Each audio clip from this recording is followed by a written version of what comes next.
All right, folks, be forewarned, you're being recorded, so forever and ever, your dumb ideas are going to be recorded. There's no safe spaces here anymore. So, hey, thanks for joining. Just kind of had this idea on a whim a while ago and decided, hey, let's just jump in and do this thing. I know there's a lot of conversations about OODA that we've been having online, and you guys are a lot uglier in person, actually. I didn't expect that. So, the the way that I got introduced to OODA was through police training. Spent 17 years doing tactical team stuff. And you'd always heard about the stories of the fighter pilot. It was always adapted to some story of a gunfight. So that's where my introduction was, let's say 20 plus years ago. And kind of my come to Jesus moment with it is through another real life story that I experienced, and that's through the story of emergency room physician friend of mine who worked with my wife, who's a ER nurse, and he wanted to put himself onto a SWAT team as a tactical medic. Lots of surgeons, nurses, paramedics being assigned to U.S. police SWAT teams. And when we started talking about this, his interest gained. He got himself onto a team. He was getting ready to go to a school, and he asked me for some gear. I says, you don't need that. You don't need that gear. You're just going to the school that medics go to. And he tells me that he ends up enrolling himself in the basically boot camp that veteran police officers go to. I'm like, oh, this is a horrible, horrible idea. And he comes out of the 2-week boot camp, and I talked to the instructors in the school and asked them if they remember the doctor, and they're like, he was the best student. And I said, what do you mean by the best student? Like most eager to learn, like most improved? And they're like, no, he outperformed all the cops. I'm thinking, all right, he's in a school of 20 veteran cops. You're talking guys that have experience in gangs, detectives, tactical, drug. I mean, all these different specialties, yet an ER physician outperforms them. And it made me sit down and start theorizing about this. And I've memorialized some of those thoughts in a handful of posts, or I refer to it as a story of the doctor in SWAT school. But what I realized is that the mechanical nature and the industrialized training of cops, specifically that in kind of the more like technical physical aspects, is just super like not efficient, right? There's an inefficiency that goes along with that. And what the ER physician brings to the table is an adaptability and an understanding of how systems interact, how certain things have cause and effect, how certain things do not have cause and effect, predictability, anticipation, the idea of making decisions to keep options open down the road. And when you combine this with the theories of John Boyd, not the OODA loop that you hear about in business blogs, right? Like the circle, OODA circle. But when you look at it from the perspective that he was influenced from through biology, nation building, right? Like all these non-war, non-tactical, non-military influences, then it all made sense to me as to why that ER physician can succeed in police tactical school. So I've just continued to revisit that experience with the ER doctor and applying it to the OODA loop, and saw all the things that I was misled to believe about it. It's much more complicated. It's much more complex. And I wish John Boyd were here to continue on in this conversation. The things that he's left us with are basically parchment paper type documents in a library. And we're kind of, we have to fend for ourselves in interpreting a lot of that stuff. But if you look at what's going on now with agile movement, scrum movement, which I know nothing about software development, everything leads back to the same concepts that were talked about in 80s and 90s with John Boyd's OODA. So let me open this up to any one of you. Like, what are the misconceptions going on about OODA that you personally would like to start clearing up? and you're all going to get shy on me. No, I'll take it. Just trying to get the screen up. Hey, so thanks, Lou. Thanks for setting this up. From my perspective, I'm Brian Pontravera, aviator in the Navy, former aviator, F-14 world. The biggest misconception about the OODA loop is it came from fighter aviation. And, you know, having gone through flight training, having been an instructor, having been in combat, I didn't learn the OODA loop until I went to Air Command and Staff College about 9 or 10 years into my time in the Navy.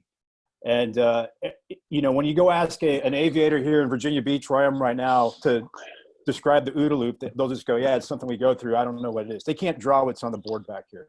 So there's no OODA loop school in the Navy. There's no OODA loop school in the Air Force. And going back to what Lou pointed out, all the richness behind the OODA loop, from destruction and creation, the patterns of conflict, organic design, command control, the EM theory, you name it, the aerial attack study. There's so much behind this that people kind of discount it and say, well, it's just a simple loop like PDCA. So having worked with Shingo Prize winners that get frustrated when you talk about the OODA loop and they go, what's PDCA? And you're like, no, it's not. It's completely different. And when you dive into some work by like Will Detmer, who looks at theory of constraints, the logical thinking process, the Kinevin framework, and Lou and I think we agree for the most part on what the OODA loop does inside the Kinevin framework. It's universal, right? It changes, it morphs based off of context, but going back to Lou's question there, from my background in fighter aviation and studying this, it is not about fighter aviation. It is not from the 1950s. It is not from the 1960s. It is Boyd's work over 40 years of looking at things like the Toyota production system, the second law of thermodynamics, anthropology, complex adaptive systems, and all that. So, hey, I'll leave it at that. And we're getting some feedback from somebody's mic that's on. И завтра можешь потребовать просто. Лучше это все вместе. And it's non-English, so it's.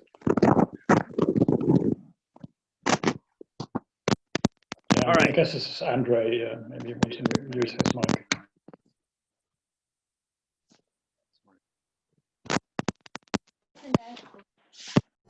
Hey, Joe Willis here. Oh, go ahead, John. You were going to speak? It's Andre. I can tell you, it's Andre Clennon is the most active mic right now. I don't know if I said that right. All right, hold on. Let me call on Joe Willis. I saw his hand go up first. Joe. Hey, Joe Willis. I'm retired Army, and like Ponch was just saying, I didn't learn about this in the military. In fact, when we speak in to soldiers, quite often they've never heard of this, but then in the law enforcement community and business, I'm hearing about it rather frequently. So I also find it kind of interesting that it was developed in the military, nobody's sharing it there quite as frequently. And so from my perspective, I'm really looking forward to hearing how, especially Lou and Ponch, you've done work putting this into the Kinevin framework. I want to see how that's happening. I want to hear more about that.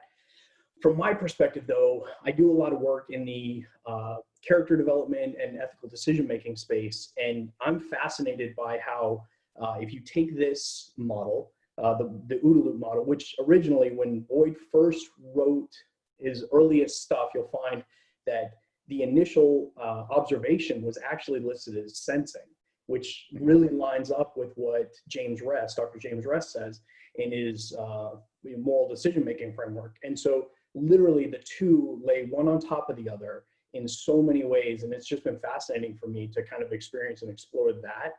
And so as we look at it from the perspective you're about to share, and I'm really looking forward to how that, but also I'm eager to share what I found as far as decision-making and implicit decisions. So fascinating for this. Hey, I'm going to try to moderate a little bit of this off of the chat bar. So, hey, Ben Ford, welcome, man, from across the pond. You say OODA's a hierarchy. State your case, man. All right, cool. Hi, everyone. This is very cool. I'm really glad you set this up, Lou. So here's my case. Observation, you know, Brian, can you put your diagram back up just so I can have a bit of an aid memoir? I don't know if you can do that while I'm talking. I think you probably can. Which diagram? Just a picture of the OODA loop. Yeah, Okay, you got it. The old one. So this, I think, is the biggest misconception when you try and explain the OODA loop to people. It's why people show it as a circle, right? It's the feed forward and the feedback. So I think the best way to think about the OODA loop, based on, I guess, the two main kind of inputs to this would be a book called The Origin of Wealth and a recent one that I read called Cognitive Dominance, who is by a brain surgeon, funnily enough, a neurosurgeon. So for me, the observe and the orient are the flow of information into the system, right? And the higher up the hierarchy you go, the more of your orientation you have to change. And then the decision and the action is some trigger happens, it's not a linear, one observation leads to one decision. Some trigger happens which gives you an intention to act, and the action happens, and then the loop and then the kind of loop fits in. But it's that's why I say it's more of a hierarchy, because for the implicit guidance and control, you don't really go into that hierarchy at all, right? You're into your muscle memory and your fingertip feel, and therefore you don't really penetrate into something massive that happens which would impact your basic human values, and completely change your worldview. That's a massive dislocation of your OODA loop, whereas most stuff is just implicit guidance and control. You're operating with patterns that you're already aware of. Hey, can I build on that, Ben? And then Lou, Please this is do. Punch. I'm going to take about 4 minutes to do this. I'm going to share screen.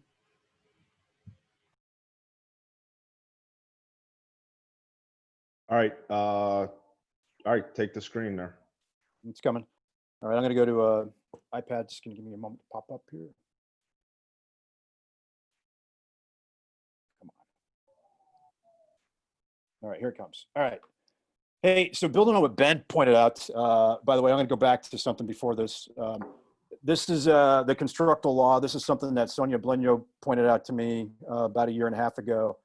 Adrian Bejan he came out of Duke. Oh, he's at Duke University, MIT guy, came up with this law. So it's basically, in my opinion, it's an extension of the second law of thermodynamics. And it basically says everything that moves is a flow system. So in this, we get the idea that all flow systems have the currency that flow through it, going back to information that Ben pointed out.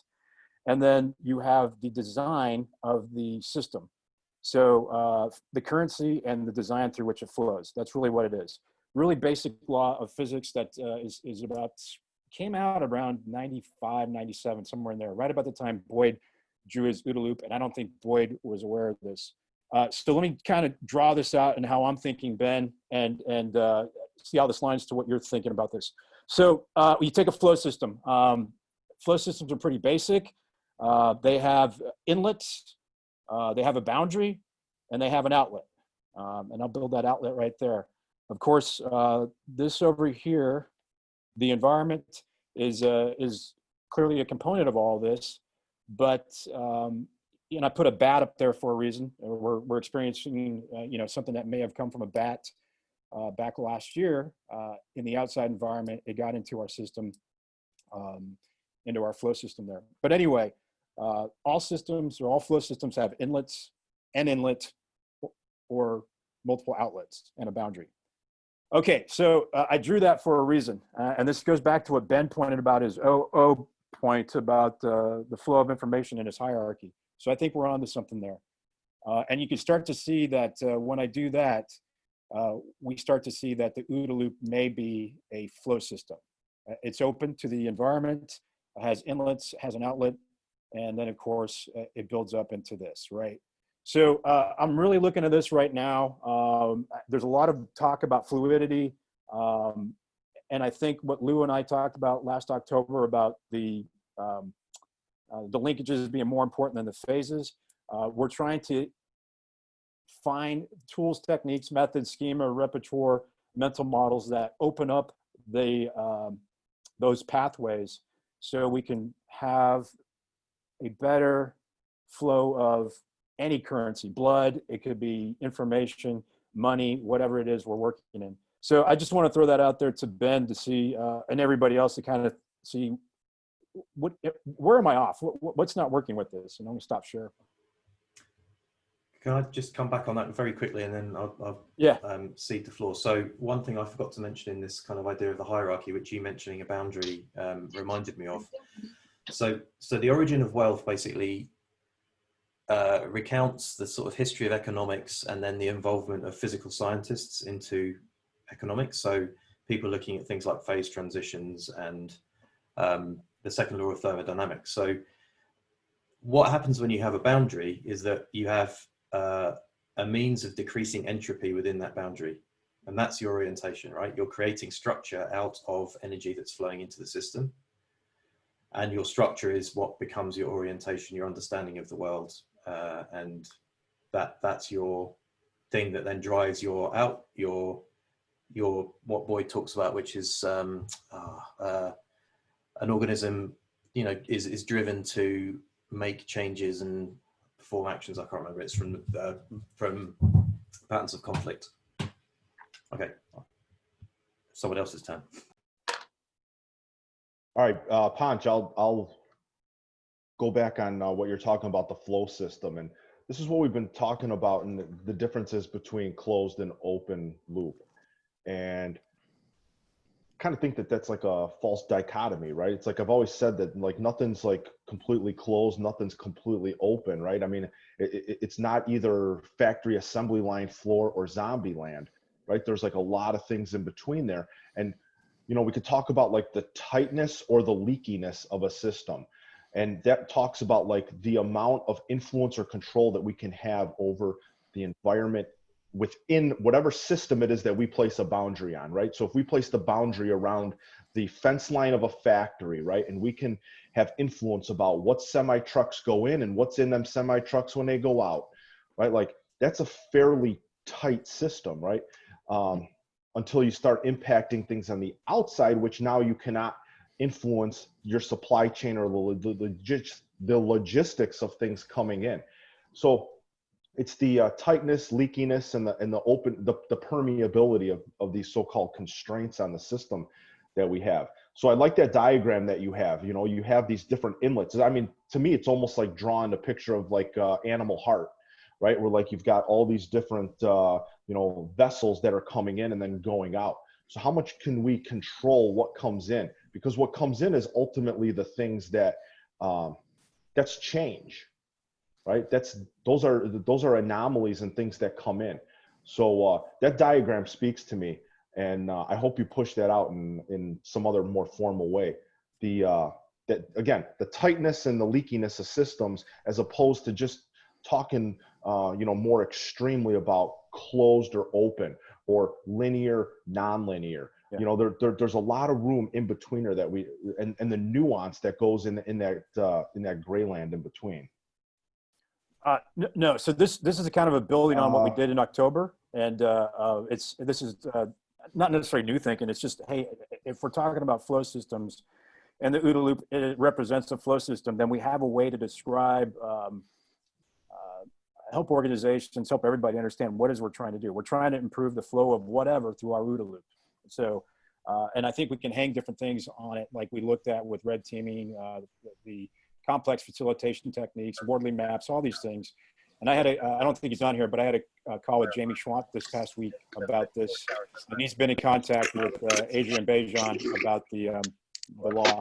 Anyway, I think we need to do some more work on this, but man, the end state is what are we going to get out of it? And that's, you know, maybe we can get to there later this morning, but what value does the OODA loop bring to folks? And we don't have to answer that now, Lou, but I definitely want to come back to that. All right, let me call on Tom with the Hawaiian shirt. You got your hand up, right? Yes, thanks, Lou. I wanted to kind of go back to the misconceptions a little bit and preface it with my own background. I'm from military intelligence, and my introduction to OODA was through one of my commanders while we were doing intel support to combat operations in Afghanistan.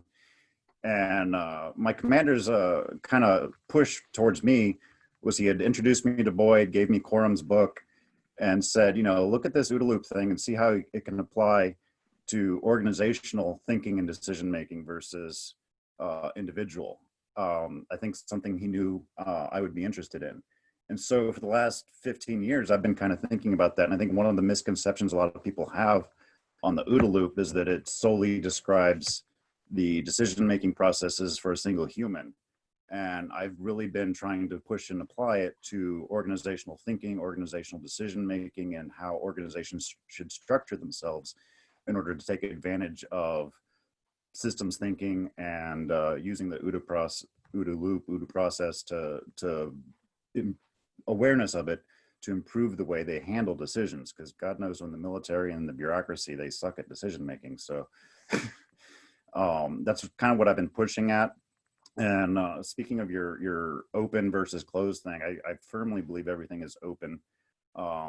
As a kid, when I was raised, my mom used to always throw out at me, what the hell does that have to do with the price of tea in China? And over the last 20 years, I've gotten really good at explaining that anything you could possibly imagine has something to do with the price of tea in China. I would use that as my way of showing that it's an open system. Everything is an open system. And getting people to understand that and apply it to decision making in organizations, I think works really well when the organization is committed to finding improvements on decision making, if they understand that. So I don't know what anyone else feels about that as far as what I've said there, as far as it being available to organizational thinking, not just individual. Yeah, hold on. I'm going to call on Sean McKay, but hold on for 1 second. I want to bring up a diagram that's going to talk about kind of organizational thinking. Just give you a couple moments to chew on this. If you look at individuals, what we're talking, this is a diagram from Chad Coate. I've not heard from him online in a long time. I happened to grab this image off his website before he took it down.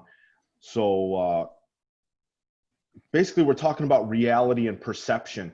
And what we're looking at here is the mismatch of every individual's perception against reality in a group, and how kind of this cognitive diversity, or the diversity in cognitive heuristics can factor in, right? You don't want everybody overlapping in the same way. You want to make sure that everything is covered. So when you're looking at this mismatch, but much tighter group, what you're talking about is everybody's got a piece of reality here. And everybody's got their own kind of skewed version of it. So just something that's really resonated with me. I was very fortunate to grab this.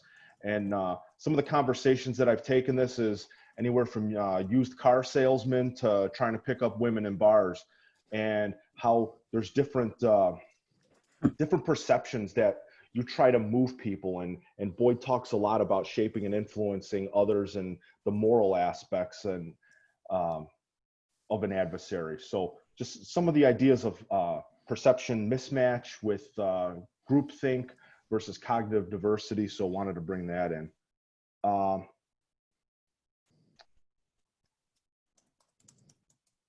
going to call on Sean McKay, except this dude talks so fast. So listen up, and Sean, slow down, man. Yeah, I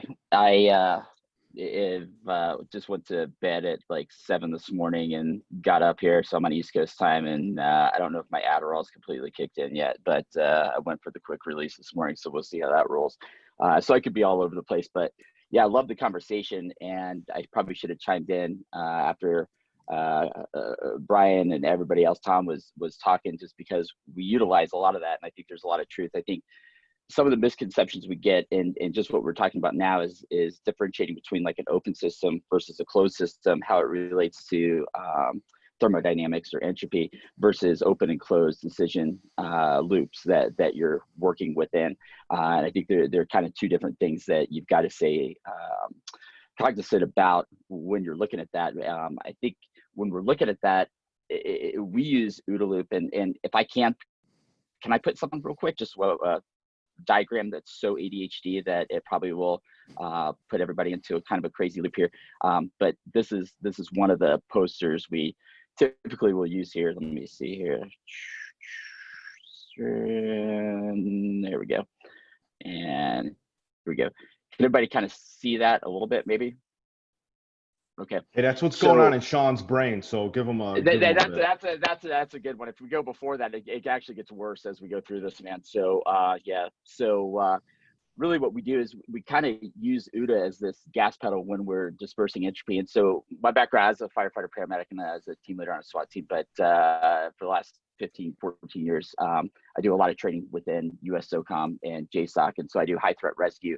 But we also do a lot of planning and like manipulation of TTPs and things like that. So anyways, you know, that was one of the biggest things I think people don't realize is they hear entropy and they believe it's the classical closed system definition of entropy, where once entropy is released, there's no way of gaining it. And that's true for a closed or isolated system, except that's nothing like what Tom said. Everything we do is in an open system.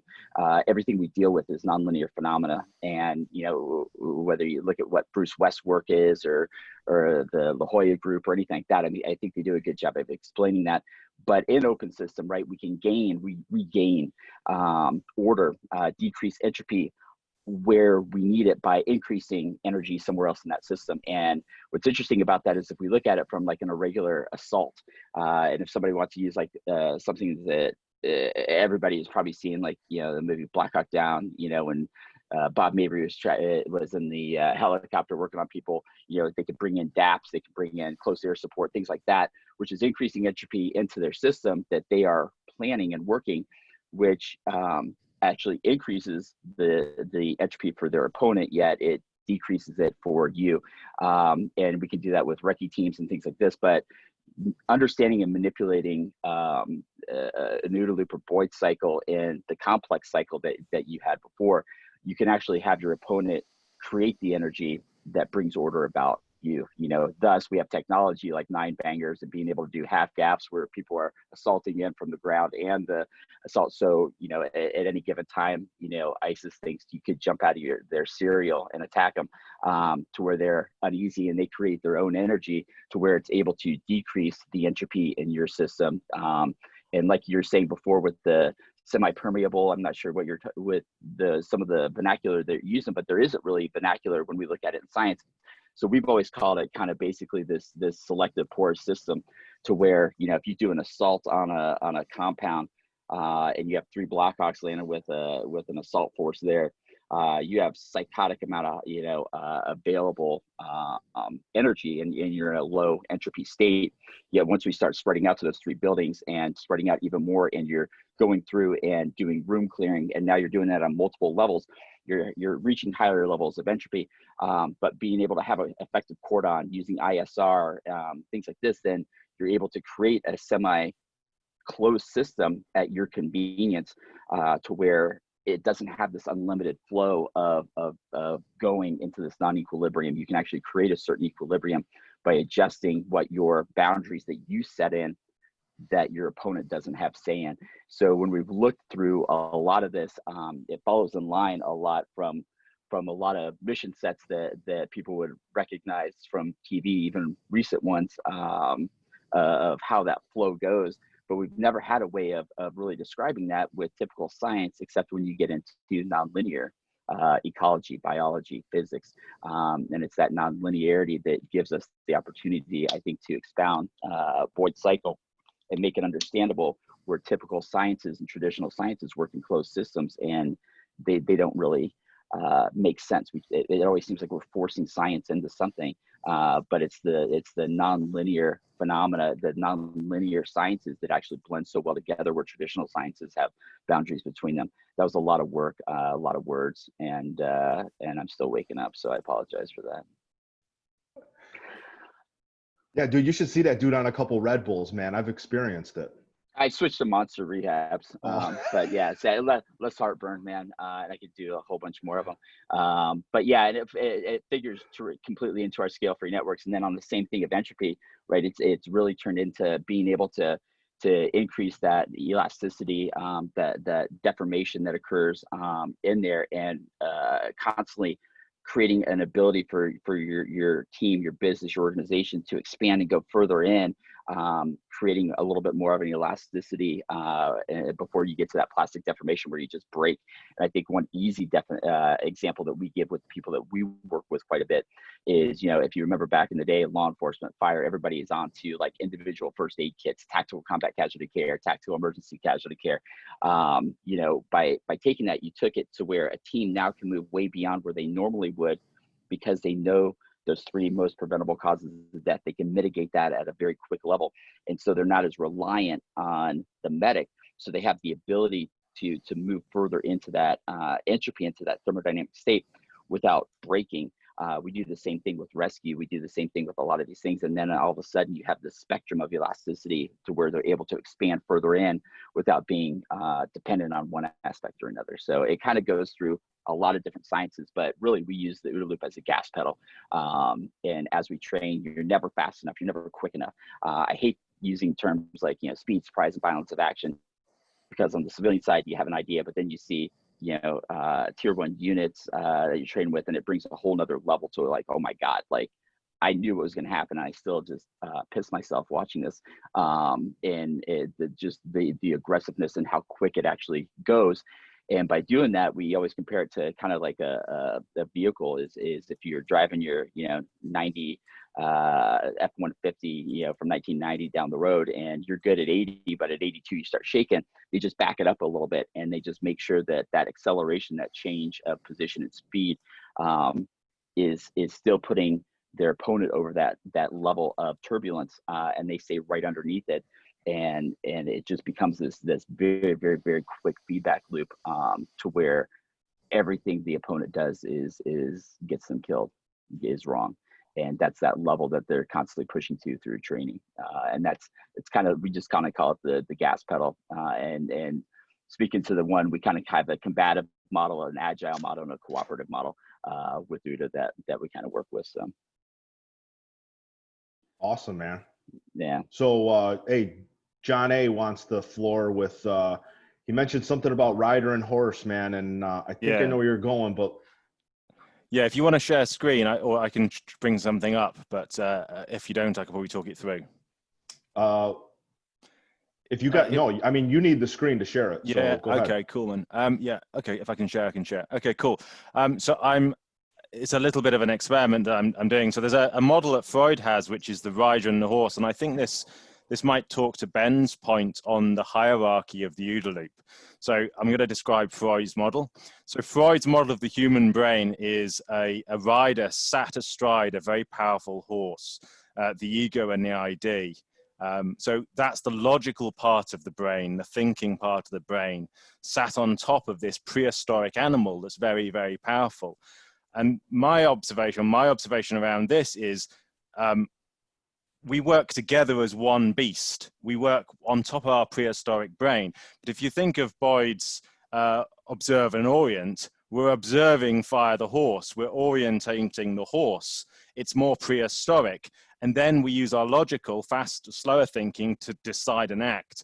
Often we're using kind of the faster thinking down in the horse when we've got existing patterns and models of behavior. But that OODA loop is that. I think the OODA loop runs across the hierarchy of the horse in Freud's model. And it's the ability to sort of cycle between sort of the prehistoric or the older thinking and then the slower thinking, and the ability to move between those two items.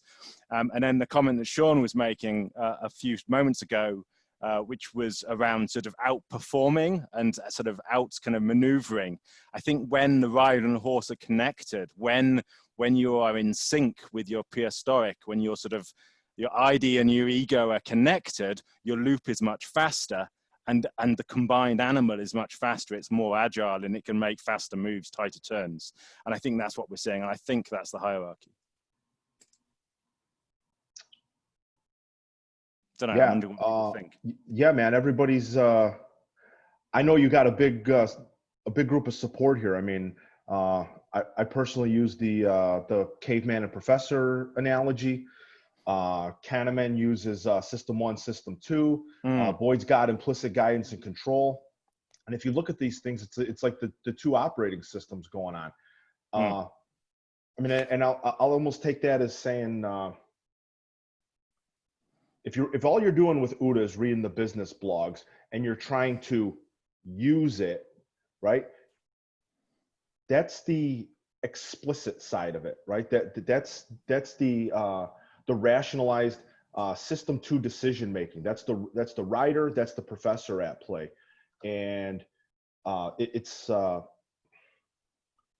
yeah, that's where people think they're using it, right? But if you start bringing in things from Klein, like recognition prime decision making, I'm gonna share my screen for a moment.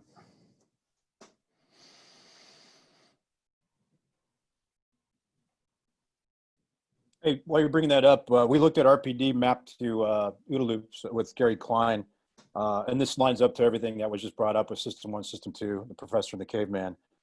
So there's more work to be done on that, but Gary Klein did sit down with me. And by the way, if you don't know, Gary, one of the people that work for Gary Klein is John Schmidt. If that name doesn't ring a bell, you need to look back and think about that. John Schmidt wrote the book Warfighting, or not the book, the manual Warfighting. Manual. Yeah, manual. Okay.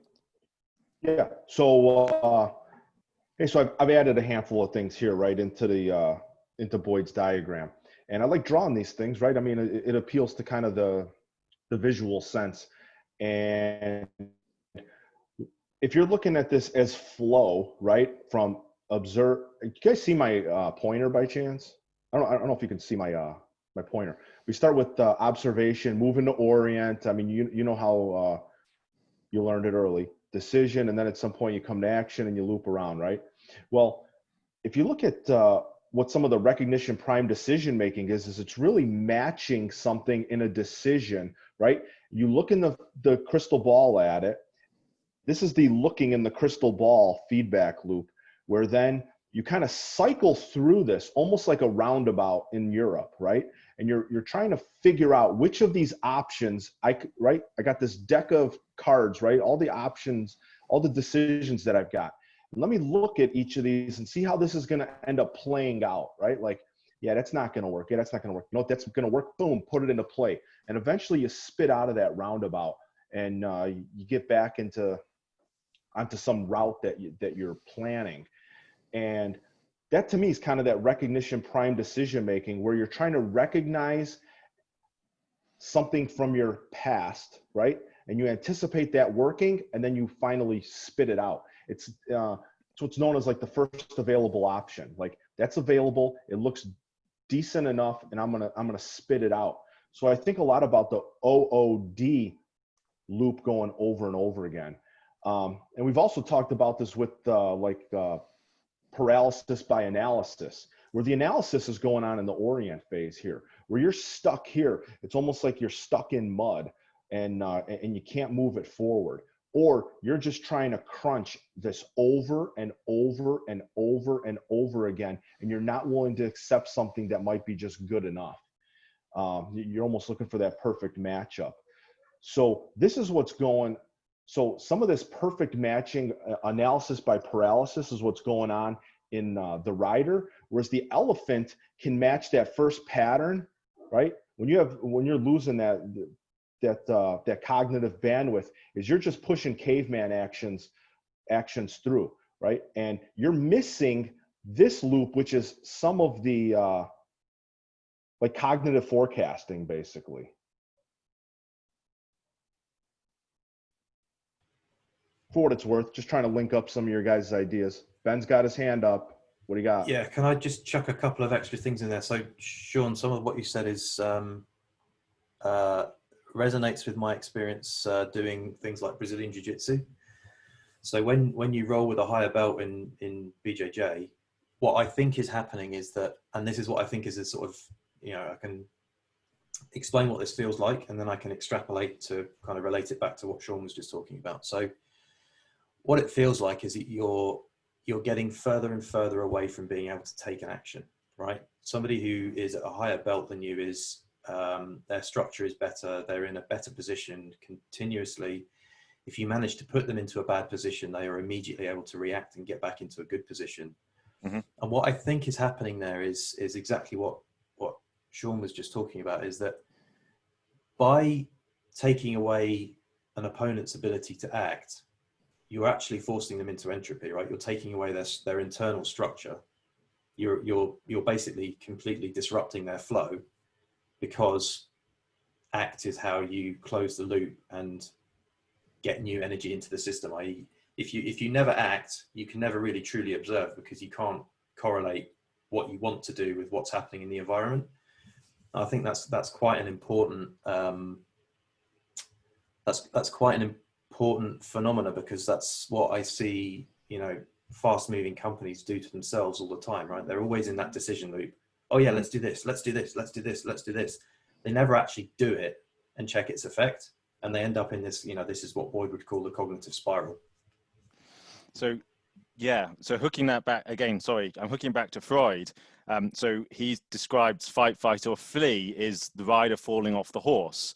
And when the rider's falling off the horse, the prehistoric is going around and trampling everyone, and the rider's on the floor, and no amount of logic gets the rider back onto the horse. But you've pushed the opponent, you've pushed the other person into fight, flight, or flee, but you are connected. You are still acting as one whole individual, and your loop is operating across your prehistoric and your logical, and you are acting in one.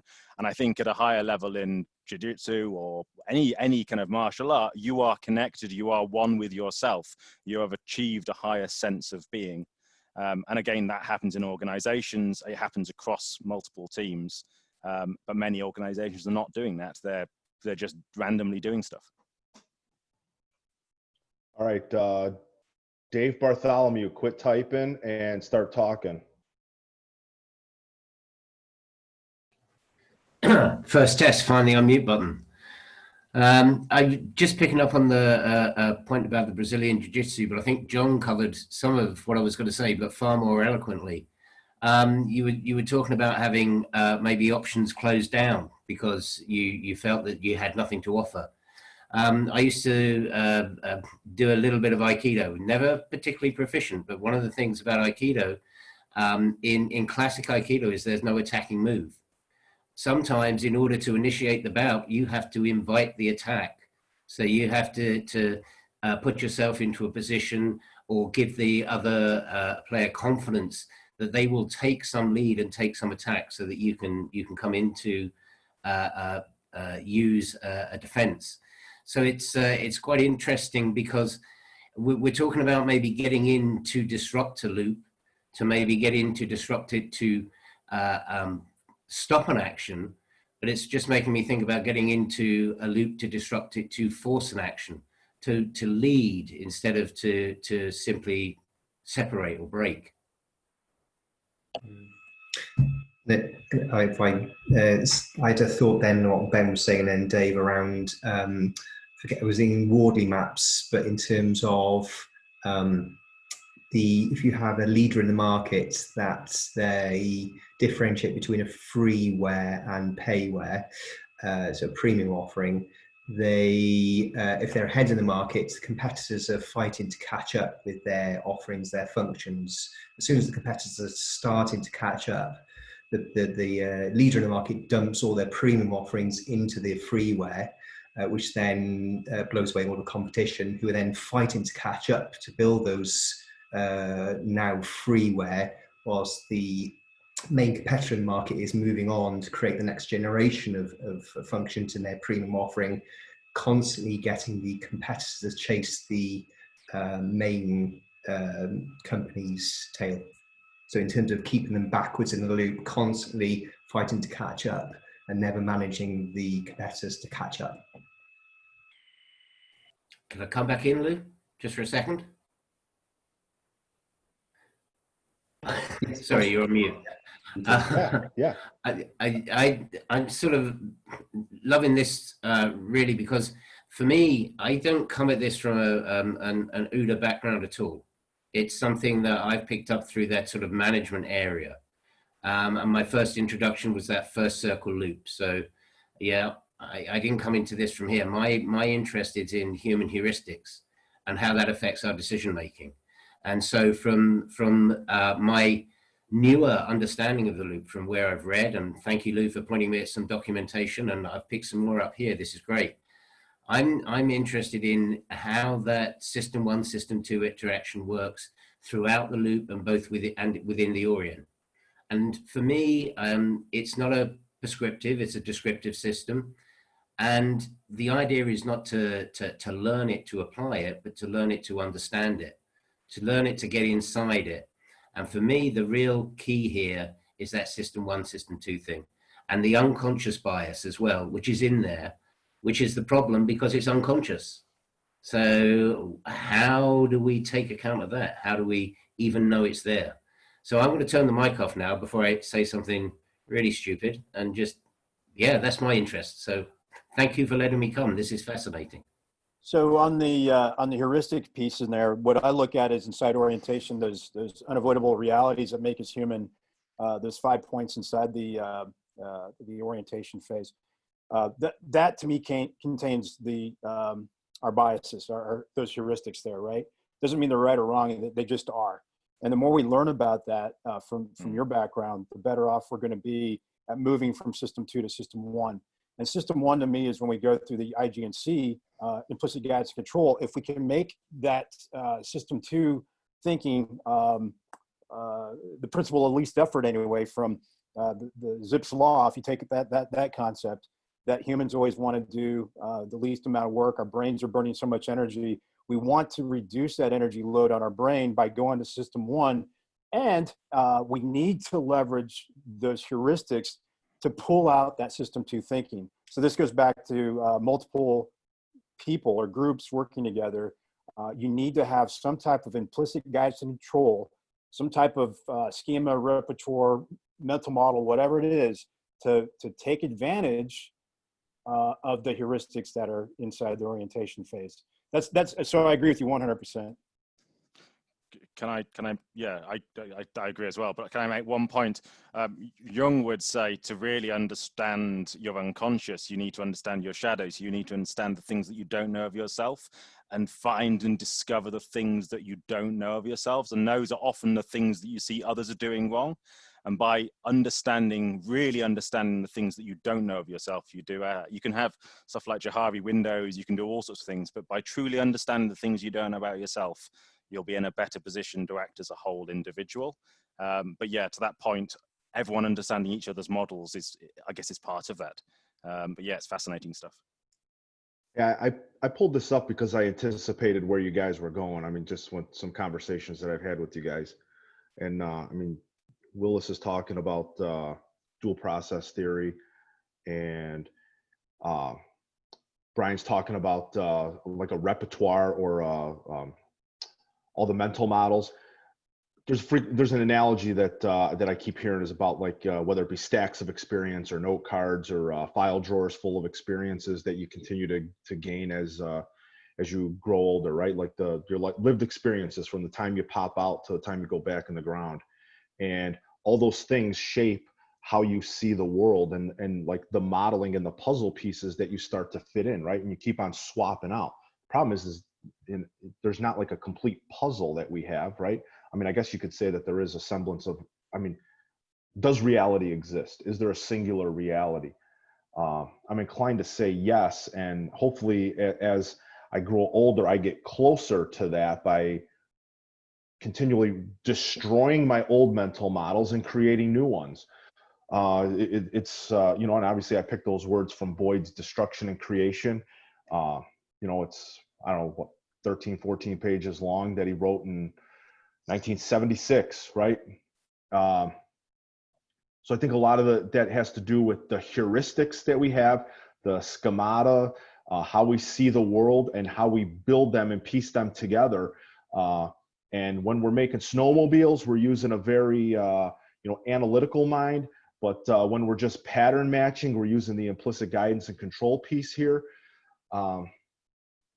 The red teaming kind of pulls apart our experiences, kind of pulls those things out of the file drawer and be like, hey, is this true? Like, is this assumption that you have accurate? So I think it tears apart at our assumptions and our anticipations. Forces us to kind of refine them, right? Like kind of erase them, redraw them, and say, is what we've redrawn what it was before? If so, then it confirms it. But if not, we've learned something and we're coming into the world with a new understanding of how things connect. Charles Bailey, raising hand. Hey, man, I don't even know how to do that in Zoom, but you got it, man. Well, first of all, you told me to make myself familiar with the sidebar, so I did.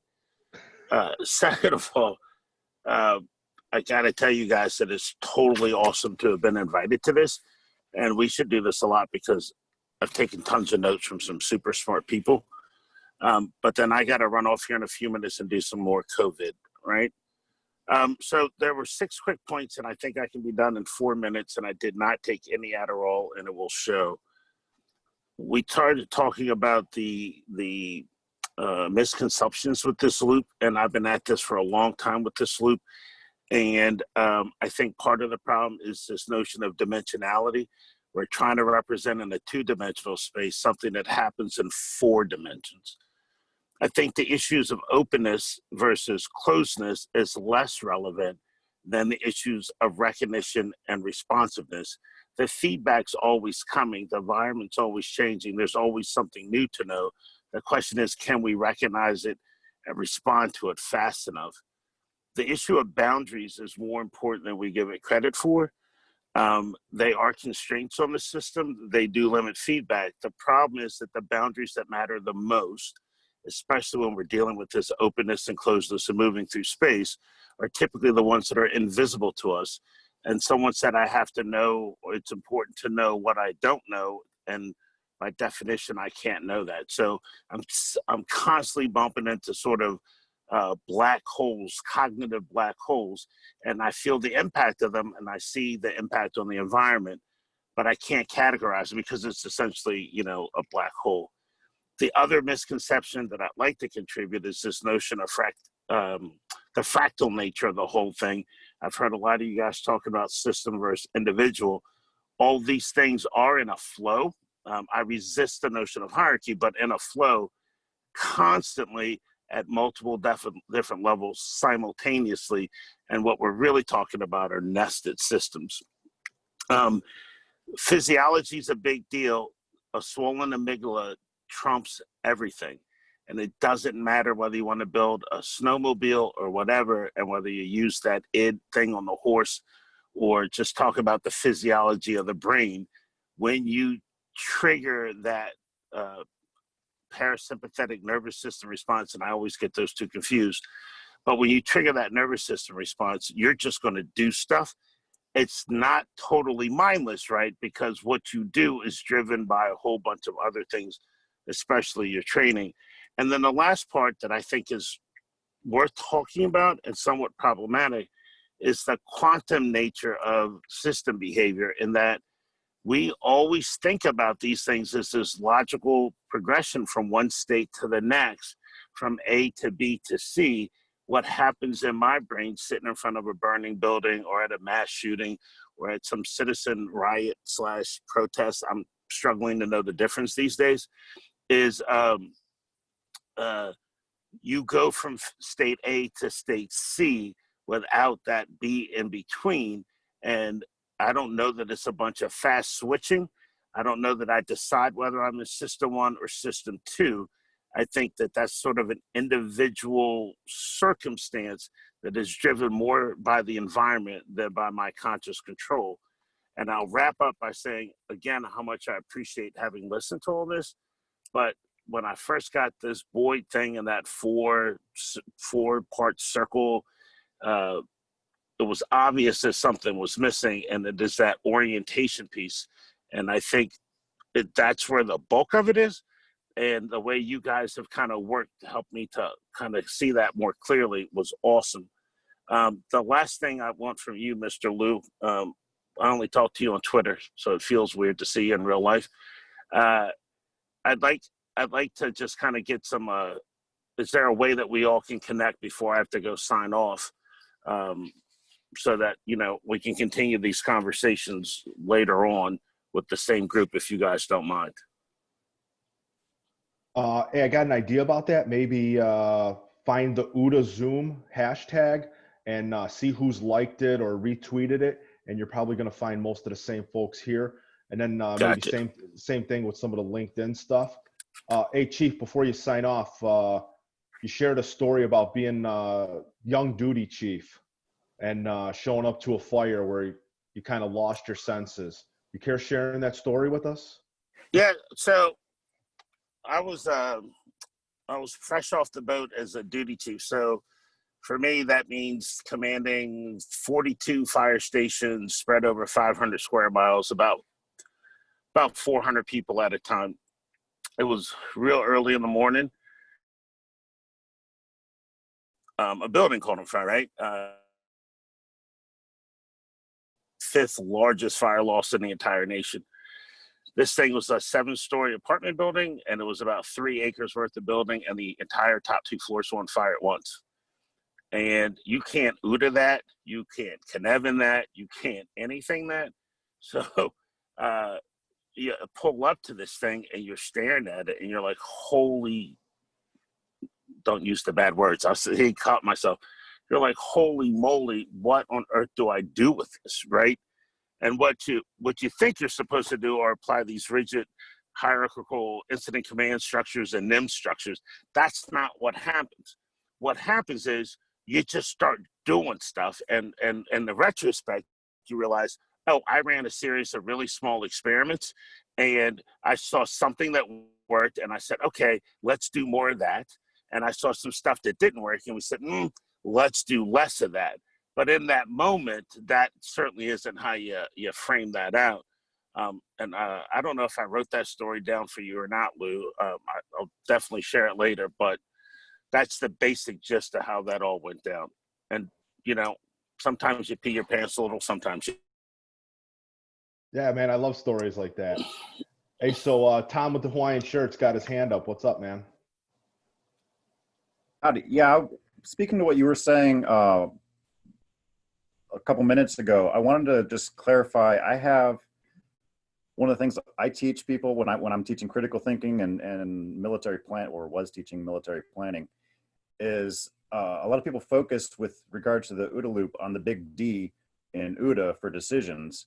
And one of the things I try to teach other people to be aware of is that that's not the only place for decisions. You make decisions regarding how you're going to observe stuff. You make decisions regarding how you're going to orientate yourself towards that information. And then you make decisions about how you're going to make your decision.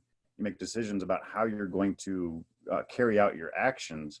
And you even make decisions on how you're going to apply your implicit guidance and control. Those decisions are sometimes a little harder. It comes through long-term training and muscle memory of the brain. But I think it's key to understand, and that's kind of, to me, the whole thrust of critical thinking, is that you learn to apply decisions to how you think. You learn to apply decisions to how you look at the world. And I just wanted to see if everybody else is on the same page as far as recognizing that you're making decisions at both O's, the D and the A, and everywhere else in there. That's not just the one big D. Yeah, the one thing we looked at is you don't always have to go through the big D, all right? We favor implicit guidance control over explicit. And that's, we talked to Chet about this as well. So depending on the context, you don't have to go through the mental simulation, especially if you have the repertoire on your previous experience. And that's what we want to build up, especially with teamwork. On the teaming side, we want to build the mental models where teams don't have to think about how to work together as a team. And this is what we did in the military with human factors training and things like that. It's just, for me to explain it to other folks, it's difficult to do because we just grew up this way. But now we have to deconstruct that and put it back together and go, this is how you actually plan effectively, kind of like you're coaching. This is how we do effective feedback. You make that part of the muscle memory, so you bypass that teaming requirement. How do you make decisions as teams, or how do you work together as a team? Becomes implicit guidance control. So we want that in context. And Lou and I looked at this back in October. The OODA loop is going to change based off of our domains that we're working in. And remember, in Connevin, and those of you who are not familiar with Connevin, it's the dynamics of the Connevin framework that are more important than anything else. We're moving around the whole Connevin framework at all time. It's not static. However, if we do take a snapshot of it, what does decision-making look like inside of each domain? of the framework. And I think in the book that we have coming out here in a few months, we did a decent job at capturing that, but we want to explore that some more with Dave Snowden. Dave and I looked at it back in March in Budapest. We dove a little bit deeper. So taking some of the concepts that Lou likes with the what do you call it, the Slinky, and blending that together with what we looked at back in October, I think we're going to be able to move this a little bit further. But the end state is, what are we going to do with it? I mean, we're going to be able to have these conversations and go into organizations and tell them, hey, we're going to help you improve your OODA loop. That's all we can say, because they really don't care about this. What does matter is the fact that they know we know it. And I think that's where we're going with the flow system, is our guys know the OODA loop well enough to the point where we can help you overcome these things, our biases, our heuristics, and all that. But anyway, implicit guidance and control over explicit. That's one of the things we looked at, and Lou is going to show something, I think. No, I was just popping up Kinevin. I mean, there may be a couple folks that maybe have never seen it. But hey, man, this is where I start calling on some of you folks, because, hey, Marcus, you're not a Russian bot, dude. Here you are. Start talking, bro. Hello. So I'm Marcus.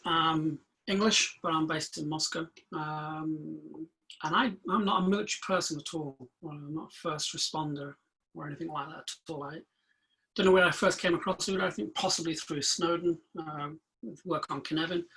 But I do have some ideas, and you asked to put some ideas and perhaps some slides together. So as a business person, it's typical of me to put slides together, but it will help me talk. So I've got some ideas. So I'll just share them with you. They won't take long. But I was reading this today. If everyone hasn't read this by Chet Richards, it's great. I mean, Chet's work is obviously, you're all familiar with it, and it's really good. But I'm more interested in, Tom mentioned it earlier, and I think Brian, you did as well, about how interactions matter more than the things themselves, which is a feature of complex systems. And Tom said, we said, how do we get organizations using this? And I think what I've heard so far, and what from this quote as well, Boyd is also focused on individual orientation. And I'm wondering whether that's just a feature of being a Westerner to think that it's all about the individual. So as you know, as I said, I'm based in Moscow. This is a country that can't really figure out whether it should be facing west or facing east.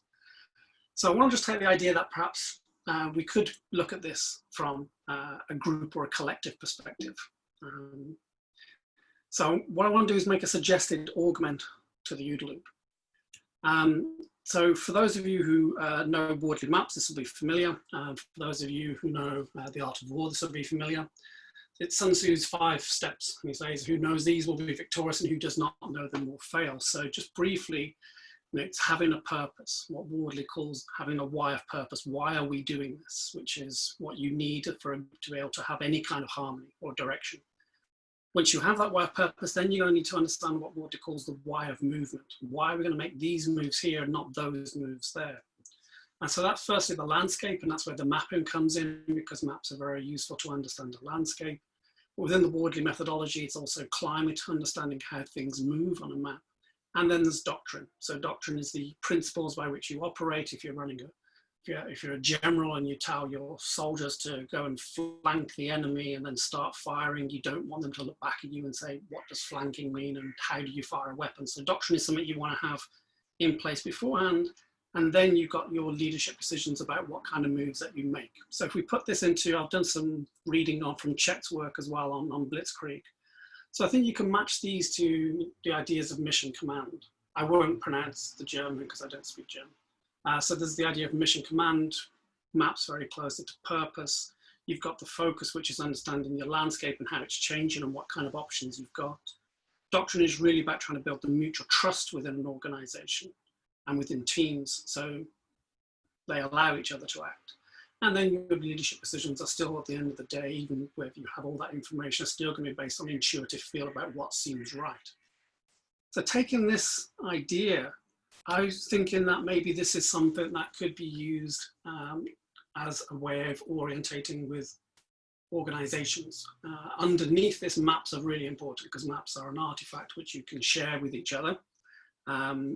In lockdown at the moment, I have some clients who are all working from home, but the work that we've done with them on maps has been useful because they have something that they can all challenge. They challenge the map, they don't challenge each other. So this is perhaps something that could be thought of as a way of actually moving from the individual orientation to teams or even organizational level orientation. And I'm not really somebody who likes to try and mash different models together. I don't think there's necessarily a need. I think they're supportive, but I have done this, I think, just to annoy Lou, to be honest. So I think you could probably throw Cynefin in there as a way of being able to kind of, to enable you to get implicit guidance and control around the decision phase. Because as my understanding of OODA, you don't want to get stuck on decisions. You want action to flow from orientation. So maybe having an understanding of Cynefin is a way of being able to ensure that you don't get stuck at this stage. And I work with businesses here. There's a huge amount of uncertainty, avoidance in Russia. People are fearful about making the wrong decisions. And so this is perhaps a way of actually enabling that to flow a lot better as well. So I also had 3 observations, and I'll just leave with this, but I was just thinking as I was going through my work, what kind of observations. And again, I hear Lou, and he said it today, and he often says that you can't use the OODA loop. But I think you can. You can use it for winning in competitive situations because it's a guide for how you create things. For whether it's hardware or tactics or moves, and how do you use these things in a timely way. So the idea of chi, that you want to set things up with Cheng and then come with chi. So that's, according to Boyd, the secret of winning is how do you create things. So I think with OODA, that's potentially something you can use. So that's a challenge to you there, Lou. The second one is my thought, very much a recent one. Is the OODA loop only useful in zero-sum environments? So it's great if you're in a competition to the death, but is it less useful in cooperative challenges? So tackling climate change, a topical one is policing at the moment for you guys. So is it something that OODA is useful for competition, less useful for collaboration?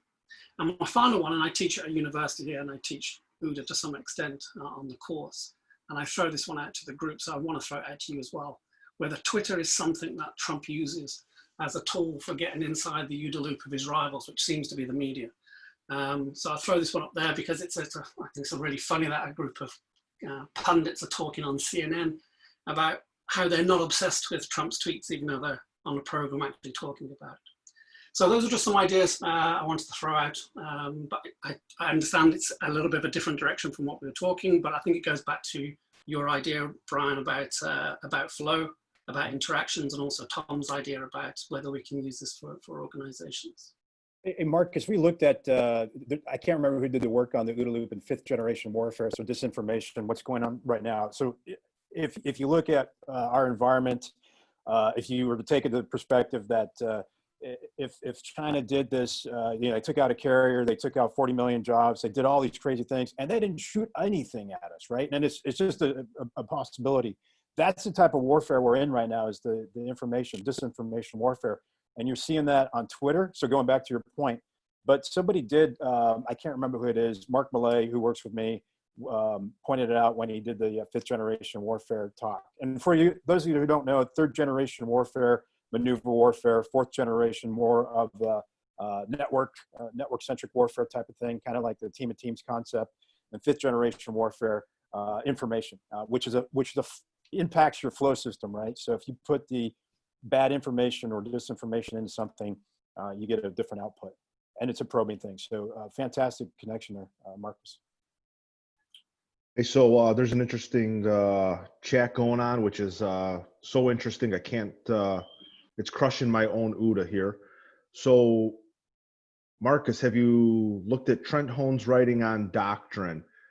Interesting, some of us met Trent out in Quantico last year and talking about a lot of naval fighting doctrine. So, Marcus, we had a Trent? conversation with Trent on. Yeah, we had a conversation with Trent online with Simon as well. He was correcting some of Simon's understanding of doctrine, but it's good that you remind me.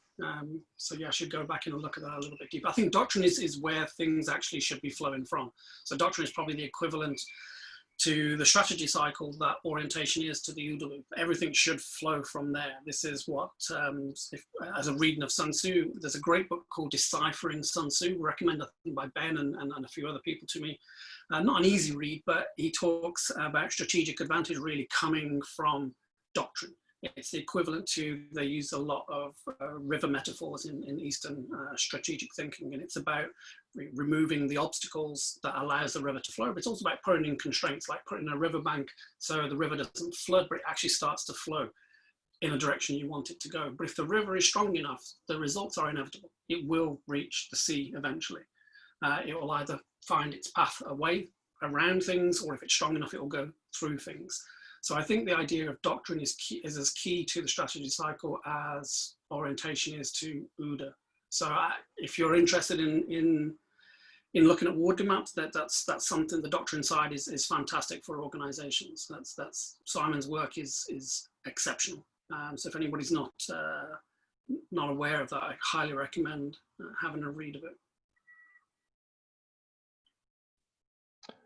Yeah, I want to get back to this idea of cooperative aspects. This is one of the kind of summarizing slides from Boyd's Pattern of Conflict. I was fortunate enough to sit in the Marine Corps archives and get some of the actual like cellophane transparencies. So this is one of them. The art of success is appear to be unsolvable cryptogram while operating in a directed way to penetrate adversary vulnerabilities and weaknesses in order to isolate him from his allies, pull him apart, and collapse his will to resist. Like that's the warfighter side of this, right? Like that's the part that is the adversarial in nature. But you gotta go that next step and talk about the cooperative, which is shape and influence events so that we not only magnify our spirit and strength, but also influence potential adversaries as well as the uncommitted so that they are drawn toward our philosophy and are empathetic toward our success.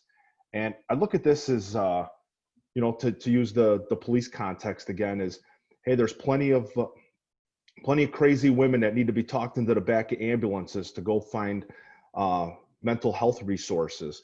And that's not an adversary to me, right? That's a cooperative where I got to seek that win-win, to use the Stephen Covey principle, where what I'm trying to do is I'm trying to change somebody's perception to match mine.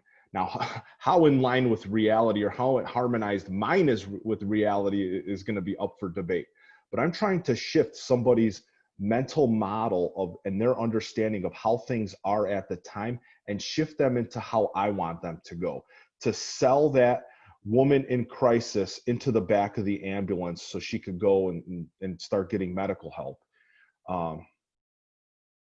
So that way, I'm not trying to destroy somebody's understanding in a way that's going to make them collapse and fold in on themselves. But what it's trying to do is trying to shift their orientation, right? Shift the way they see things to my way to become an ally in this. So I think there's a lot of different contexts you can apply that cooperative element to. So the adversary is the mismatch. The adversary is not the other actor in the system. So I think we can like reframe what it is that we see as adversary. The adversary is the misunderstanding. The adversary is the disharmony with reality or the conflict between opposing mental models, as opposed to the other element or actor that has that mental model. Hey Lou, when we went to the archives, I went back and I want to build on this some more from the customer's perspective and what Boyd looked at when he went to was studying lean and Toyota production system. So and going back to what Marcus brought up, I think there is something here that we can look at for potential social good. Maybe, I don't know. We'll have to look at it. But anyway, you know, several of the books that we were able to get access to, I went back and took some photos of these again and then pulled some of this out. I have all this, if anybody wants any of it, from about 15 or 20 books. I pulled it all out. Anyway, you can kind of see that when the machine that changed the world came out, a view at the Toyota production system, our Western view, Boyd kind of pushed back and said, these guys don't get it. You know, this Western view of the Toyota production system, what we call lean, these guys got it wrong. And you can kind of see that in the first quote there. And where I'm going to go with this is kind of connect this back to where the customer focus is and leadership is, or leadership and appreciation from, I can't remember which, organic design and command and control. So fascinating stuff. Boyd was, when he read a book, he read a book like I don't think any of us do right now. He really took a lot of notes in the margins. At the end of one of the first chapters there, you can kind of see what Boyd said about this, going back to his snowmobile analogy. And then he points out there's no mentions of Shingo and his contributions in here, which is fantastic, because we do, with the flow system anyway, we follow a lot of the teachings of Ono and Shingo. But this is fascinating when we looked at the book called Kaizen. If you look right about here, control is outside in, bottom up. Or another way to think about it, it's about your customer feeding into your system. They have control over what it is you do, potentially. And then command is top down, but control is bottom up. And finally, he really emphasized this when he looked at the Toyota production system. Now, I just want to share that as this is not just about warfare. This is about delivering value to a customer, in my opinion.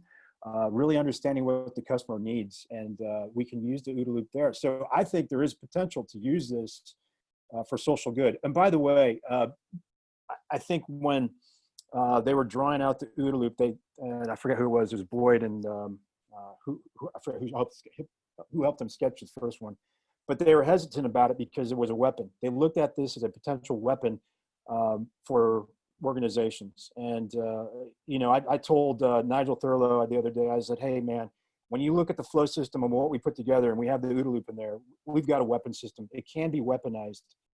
And I think morally, ethically, we need to look at this as saying, hey, I don't want to use this for dismantling other folks, but I think there is a good way to use it for social good. All right, again, man, I'm not ignoring you guys. So if you guys know how to use the hand up feature, which I honestly don't know how to use, feel free to do that, and I'll try to pull you into this thing. The conversation's just going a little crazy. So yeah, man, I'm starting to work with my kids on this. My kids are 3, 7, and 9 years old, and I teach them about OODA, and I don't necessarily use those words, but I try to bring it to context that they understand. I heard about a grade school system in Southwest Michigan that was using the 7 Habits of Highly Effective People as a foundational framework for everything that the school was doing, everything from homework to school scheduling to decision making in the kids' personal lives. And I thought that was totally awesome. It was a podcast series that went through a group of teachers and administrators in the school about kind of how they did that in their school system. And I would love to see something like this being taught. That's not going to happen, right? So it's kind of on me as dad to bring that into my kids' repertoire, to explain to them why they've made decisions, why their friends make good or bad decisions, and a lot of mob mentality going on in my neighborhood with all the kids riding bikes like a street gang in town, and how other kids can influence them. So a lot of things that at play, and I hope it does become weaponized, right? I want to give my kids an edge, right? Give them that mental weapon on things. All right, this is my time to pick on somebody again. Tom Dworak, man, talk to us, and if you need to be steered, and don't take this as any directive, but emotional intelligence, what you see in modern day police recruits in the police academy, hey, go where you want, but if you need some help, I'll ask you direct. Oh yeah. I was just taking notes and writing a bunch of stuff down. The first thing is we all understand this, I think, at different levels, and some have way more understanding of it than others. From a trainer's view, to get people to understand it, we have to, from my end of it, is how do we simplify this to a point where it's not going to take 10 years of study for somebody to really get it.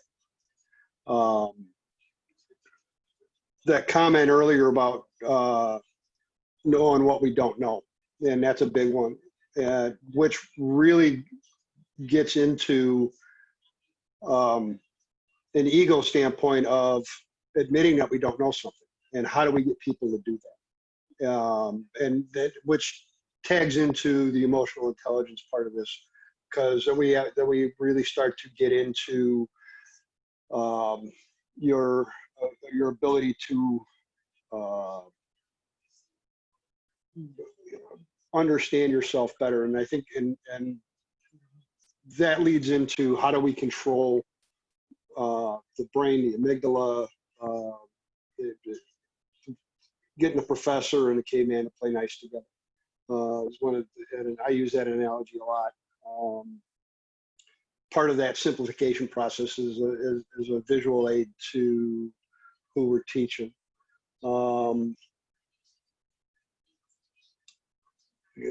I think part of this too leads into from that observation, not so much observation, but orientation. What level of how does the level of experience and the sense making that comes from it, how does that play into the decision making components as they're moving forward, from either from an academy perspective, from policing, or what I primarily deal with the most is teaching field trainers. How do we get these kids that experience to build in the opportunity to make sense of what their environment is? And I think that goes into being able to control the amygdala. Duty chief story about the huge fire going up there, and he's like, I don't know what to do, so we just start doing stuff. I'm all for doing stuff as long as whatever stuff we're doing is being productive. You can call it what you want. Sometimes we use the analogy of what's important now, right? Which leads back to the triage component from your ER doctor in SWAT school. It's being able to pull out what is the most important thing. How a recruit or how a brand new police officer looks at a riot, looks at a public protest, depending on what you want to call it, what the definitions are, versus somebody who's got 20 or 30 years on their job may have a completely different viewpoint of what it is. Even from an observation standpoint, how do we look at, or how do we teach somebody to know what is important? How do we ferret out the noise and to get into what the real signal is? And again, it brings me back full circle to how do we simplify it to make it easier to understand, so we don't have to get into 10 years of study. So I do a lot of work on the emotional intelligence side, in the self-regulation, the self-analysis, the whole mindfulness. And a lot of times, and cops hate talking about feelings, right? So you don't ever want to use the F word. But mindfulness really is situational awareness. And if, while we talk about mindfulness from an emotional intelligence standpoint of calming yourself, but it really is working with the environment and being able to separate what's important from what's not, and then being able to control it so that it doesn't overwhelm the amygdala, and then how that threat or what's being observed doesn't get overridden by the amygdala and gets sent right into the caveman, and then he just picks up the big stick and decides that he's just going to start whacking stuff.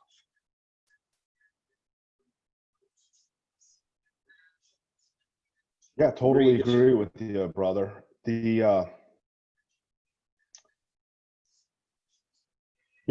got to talk about human factors, right? And stress and what that does to decision making or lack of decision making. Hey, I made a promise to some of you, man, that the Slinky had come out, right? I was And going to ask you we're where that talking was. about, oh man, you know it's always within arm's reach. The what does stress do to us, right? Stress is because the demands on our system are exceeding what our capabilities are, right? You might use capacity or potential in there as well, but basically the demands are exceeding what the capabilities are. If you reverse that, right, when the demands, or I'm sorry, when the capabilities are exceeding the demands, you get bored, right? That's the opposite side of this. And when they match, or at least match closely enough, you've got fitness, right? Like they fit with each other. Your skills are fitting with what need to get done. I don't care if you're talking about hitting a golf club, playing piano, right? Those are physical things. But what we're talking about is this three-dimensional aspect of the Slinky, right? When change is moving slowly, right? Change is cycling through time, as are you, right? And what we want to do is we want to make sure that change is going on slower than what our brains can process it, right? So this is the corkscrew that's moving through time. So you've got this fixed unit of time. You can't change that, but maybe what we could do is influence the rate of change. And if we can influence that rate of change and respond to it better by maybe bolstering our capabilities, right? By making decisions that keeping options open is a way that we can bolster our capabilities. What we've got is change happening at this pace, and our brain capacity operating and can handle this. Now we're able to keep up with making sense, making our anticipations, predictions, forecasting, and making decisions. As we become stressed out, what happens is our brains go from the ability to do this, and it starts to widen out, right? Like we cannot make sense of things as quickly, right? So if our brains are only able to process at this level, right, we're starting to shut down. The rider, right, is starting to pass out, right? The professor is passing out, and change is happening here. There are things happening to us faster than we can make sense of. Put me back into mid-March, man. That was me, right? Like I couldn't make sense of what was going on. My ER nurse wife was exposed to a patient. She kicked me and the kids out. We're couch surfing with family. I basically left all of my food sources at my house. I got to go out, try to pick up loaves of bread and toilet paper. And it's all the zombies at the big box store. And I'm like, all right, what's going on? Like my brain, I'm guessing much like most of yours, are trying to figure out what the heck is going on here. So like when we talk about the speed of OODA, right, it's relative speed. It's not absolute speed. It's contextual speed. It's speed at the right scope, the right boundary of the system that we're talking about. So what we need to be doing is we need to figure out ways to take our mental processing and being able to cycle through things as fast as possible, right? We want to open up as much bandwidth as possible. We want to take as much that we can do and shove the technical and tactical stuff and push that into the implicit guidance and control, right? We want to optimize the granular stuff so we don't think about that. And we want to open up our brains to the forecasting, the decision making, not focusing on technical and tactical stuff. We want to be focusing on the mission and the strategic stuff at higher levels. Coming down to the race car driver, who's the novice is thinking about how to drive and how to shift gears. But as you become more experienced and you relegate the operation of the car into the subconscious, what you're doing is able to open up your bandwidth to other things.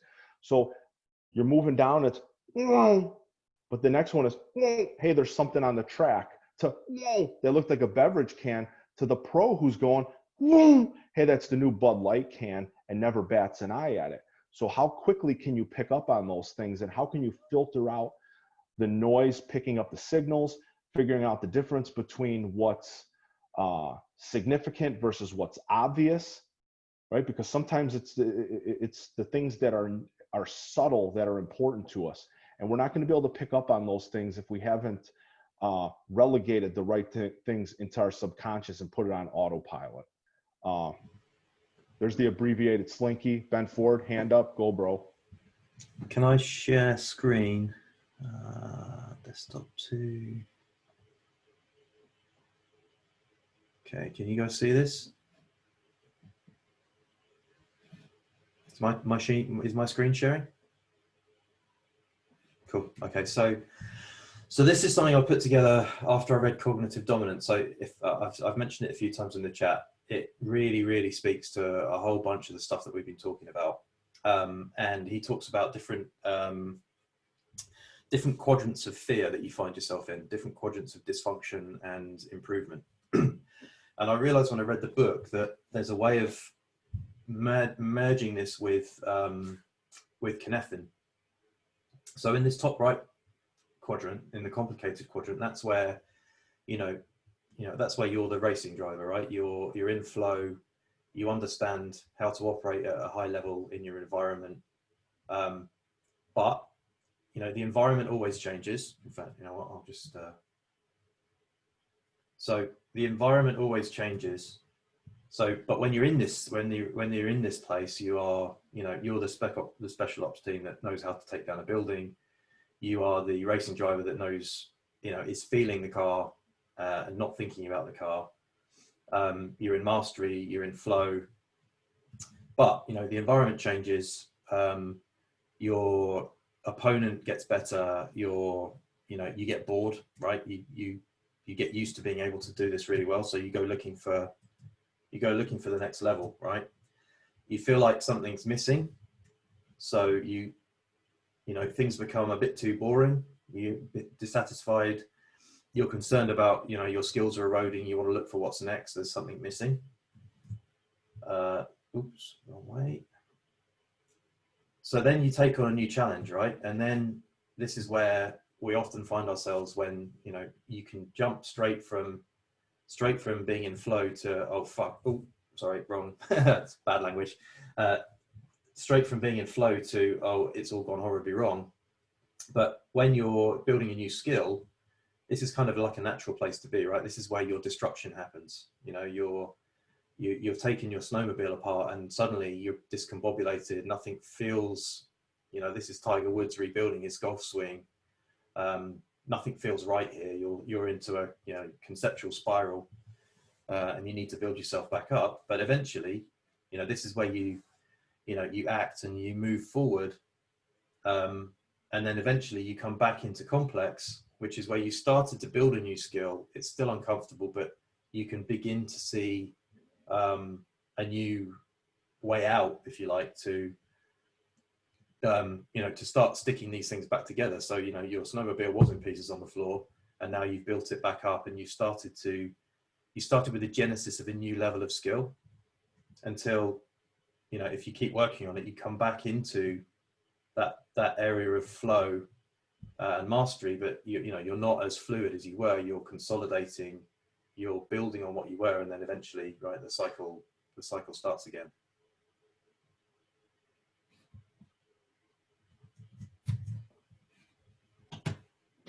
Hey, that's way more interesting than double loop learning. It's a spiral, right? Spiral learning. Yeah. I actually had that. I didn't know if somebody was going to mention it. I wanted to try to have some of these visualizations ready in case people were talking about. But I mean, you could definitely jam this into exactly what Ben was talking about. Janice, you out there? I don't see your face, but you want to talk about learning? She was talking about school stuff.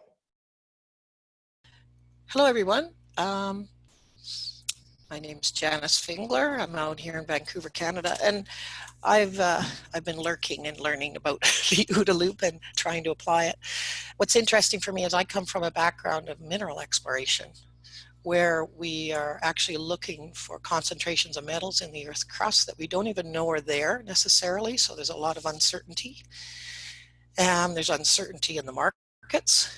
We don't even have revenue. So it's all dealing with investor money. And communities. And changing governance in different jurisdictions. So there's a lot of pieces that are happening there. And so it's always been curious to me is we still manage to come up with what we call a discovery in that realm. And it has to be about continuous learning by gathering information incrementally and learning about where to go. Where do these patterns lead us towards these boundaries or edges that start to emerge? So we almost have like an idea or a tension that we feel, and there some of the edges might be a hard stop. Like a company might say it has to be a copper that we're looking for, or it has to be this big. So there may be some constraints, and there are some natural constraints there as well in terms of the chemistry of these various elements and where they form. But there's a lot of different processes that interact that has many optionality. We're dealing always with optionality. So I've been drawn into it by this. And when we're out in the field looking, and even people are always curious, they'll say, well, how do you find gold, or how often do you find gold? And I say, well, actually, a lot. We find it all the time. and that seems mysterious to everyone. But it's really about finding where those concentrations are. So I'm very curious because it seems like we use the OODA loop, we use Cynefin, we have been teaming in a very natural way out there without being conscious about how we do that. And it takes continuous learning based on new information coming through. And so I've become a lot curious about the learning process as people. And one of the things that really got me there is, Lou, when you're doing the slinky, it made me also think about, because we're dealing with risk and uncertainty, as I say. So I was thinking about Stephen Shurock's Work is Imagined and Work is Done, if you've seen that from Safety Differently. And I just think about that span there. And where we would get into trouble as companies is when people talk in terms of certainty, or the promoters about this is absolute, or this is what we have, but we're not as great about describing what's going on. It's describing our process and our decision process and letting people in on that actually is helping the conversation about finding resources and even how important they are to our world when we actually talk about the certainty. So that's what I'm trying to introduce now is that, how do we talk about it and apply it? But at the same time, I realized from what Thomas was saying about, when you're trying to teach someone, they're in all different places, starting points, as I say, in their loop, in their OODA loop or in their Cynefin framework. So it's different for me to teach to people who are like a group like this, who are already at a certain point in the loop, and there's some sameness there, common ground, as opposed to someone who's coming from, a complicated approach to things, or, I have to meet people where they are and then move forward. So I'm really curious about how we apply this in meeting people where they are, in the tension, because that's the difference, is the tension in there, right? And we're trying to work through these tensions and these cycles of opening and closing together, and trying to create my own agility and help others to do that too. A lot in my head there, and listening to you guys, you've just blown my mind here. Yeah, I love that stuff. And, meeting people where they are is a lot about understanding where they are with their mental model and how they see things, like what their perception is. And when we start talking about some of those, the group thinking, what we can do is definitely reinforce wrong mental models through this back-feeding implicit guidance and control. And this is where we're talking about the incestuous amplification, where we see the things that we expect to see, we don't see the things we don't expect to see. And if we do not allow new information to come in, and we're just closed off in our group, whether it be our industry, whether it be our same hobbies, the same books that we read, the same people we hang out with. We get into this spiral here of basically a further and further detachment from reality. And, you know, this is completely unhealthy, right? We need to continually open ourselves up, hunt for new information, hunt for new perspectives. This incestuous amplification is just feeding back on itself into like a downward spiral. So is that when Ponch? Sorry, go ahead. Carry on. No, I just want to say that this implicit guidance and control feedback way is what I would deem to be what it means to take your mental model and just look at it over and over again. So that is, you know, we can all have patterns of a favorite loop part of that OODA loop that we like to do, led by the implicit guidance and control. And depending on what we favor in that loop, though, if I have this right, if we're too far apart from them, and like I've had this with teaching, if I try to throw experts into a disruptive environment, like if they're used to complicated or clear operating there, if I throw them into a chaos situation where there's fewer constraints and a facilitated exercise, that's too far a step for them. So I'm wondering, are there instructional paths that we can be thinking about? Do we go to implicit guidance for that? Hey, Janice, one of the things I've done, and I could share this here on the sense-making piece and teaching it, is really using the inside-out, outside-in perspective of a flow system. So I'll share here, going into the OODA loop. There it is. Okay, so everybody knows or should know that Boyd initially called it the SODA loop for sense, orient, decide, and act. But that was overturned because SODA kind of sounds funny. So we do know we have a sensing capability here up the front here, and that's what we've been kind of anchoring on. And when I'm coaching, I really want to make sense of the environment so we can act in it. And this requires a lot of tools, techniques, things like complex facilitation, the red teaming, the Wardley maps, and even this intermediation that we get from Snowden in his sense maker. So the narrative, the storytelling from the system that's telling us what it sees or what, so that we're not biased by it. But anyway, what I do with this here is I really look at it from the, like I said, the sense-making perspective, where we have implicit guidance control and the feed-forward mechanisms there. And inside out, the mental models, the schema, the repertoire, remember, in my opinion, we're trying to mitigate, overcome, or leverage the heuristics inside the orient phase of the OODA loop.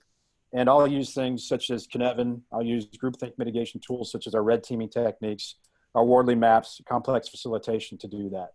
So the antidote circles that Gary Wong uses to do this, or Steve McCrone, those guys that are doing a lot of work with that in the safety world, they're using those tools and techniques as implicit guidance control, as something to bring people together to mitigate the biases. And then the outside in perspective was the micro narratives. And you think about sense making or sense makers and sense making that you've seen so far. We're asking the system, the customer in this case, or the customers, to kind of tell us what they're seeing, or the employees tell us what they're seeing through narrative, not through survey, right? So that's kind of how I explain this. I'm not sure if it resonates with everybody, but this is how I kind of see it as far as my coaching goes. So I'll stop there. And does that kind of see how I'm thinking through this? Okay. That's helpful. Thank you. All right, Hawaiian shirt Tom's got his hand up for a long time. Put down the Siggy, and what do you got?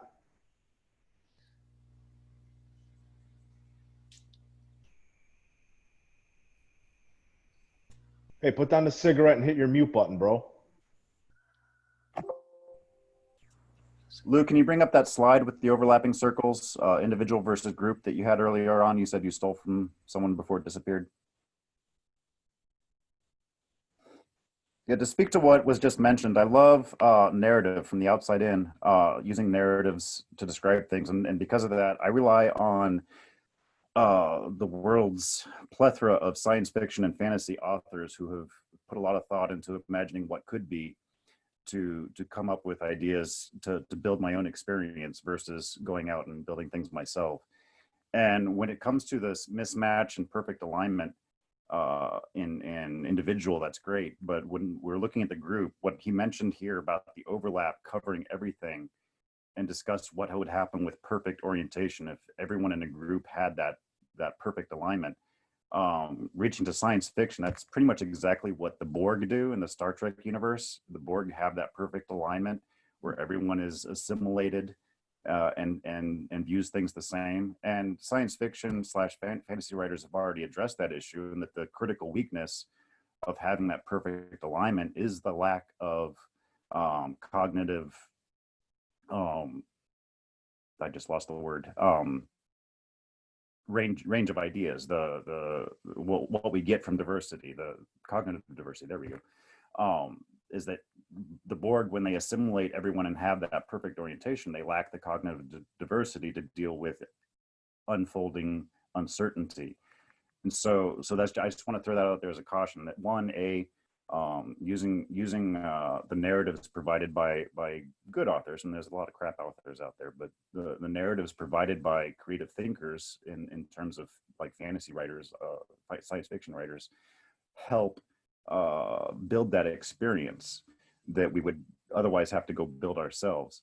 And then the idea that perfect orientation would be actually a trap that we wouldn't want. We want that cognitive diversity, but we do want to make sure that our orientation overlaps reality as much as possible, if that makes sense.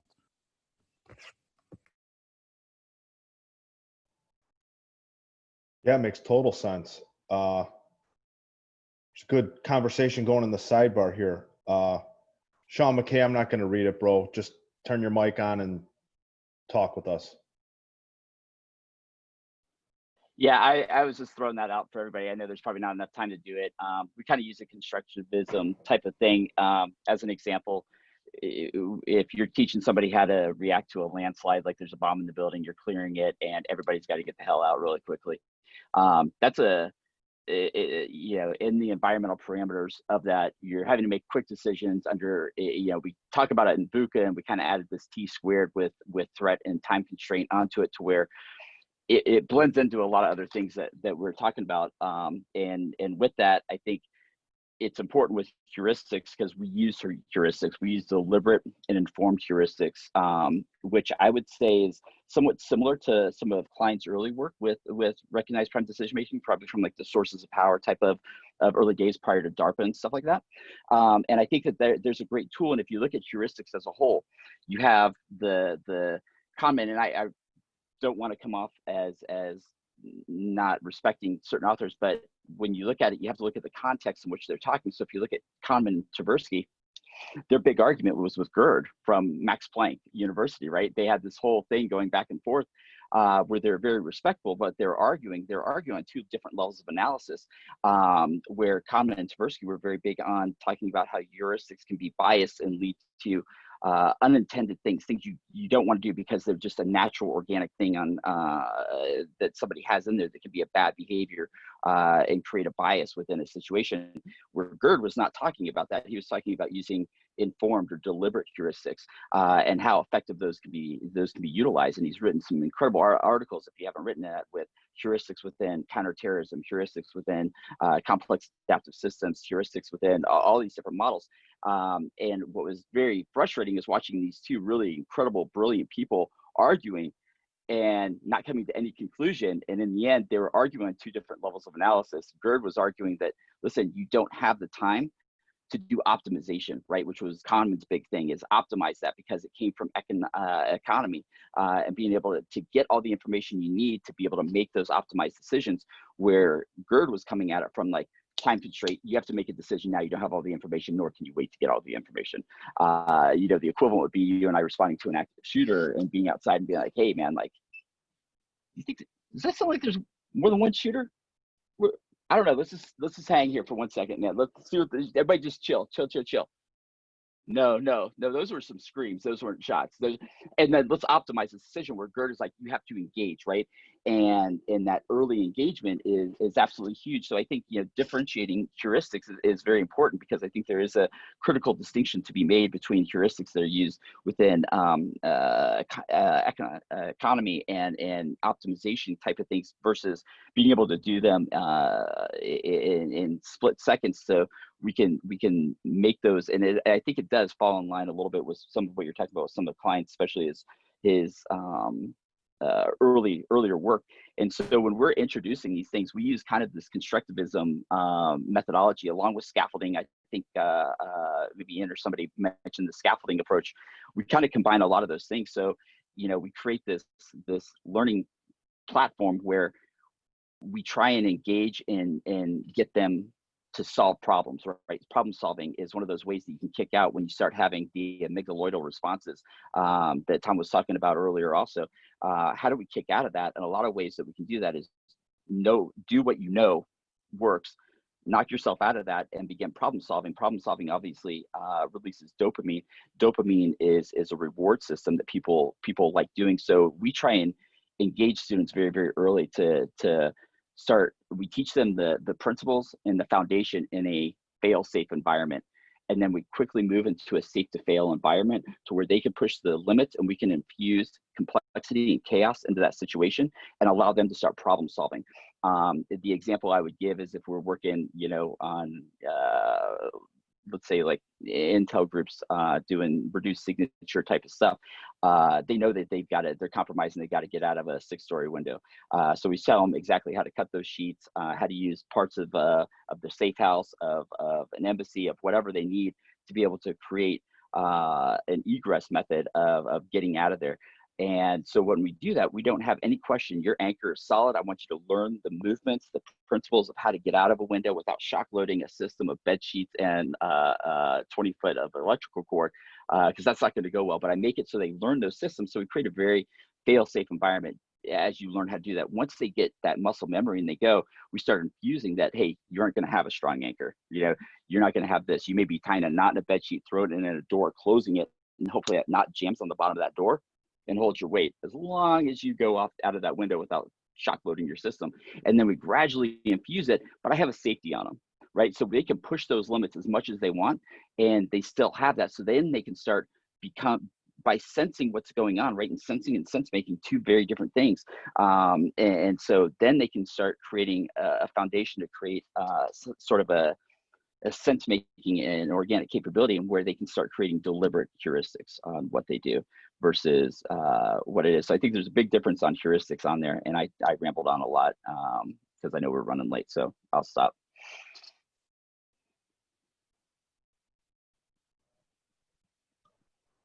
All right, hey, I want to be respectful of everybody's time, but I'll stick on for a little bit.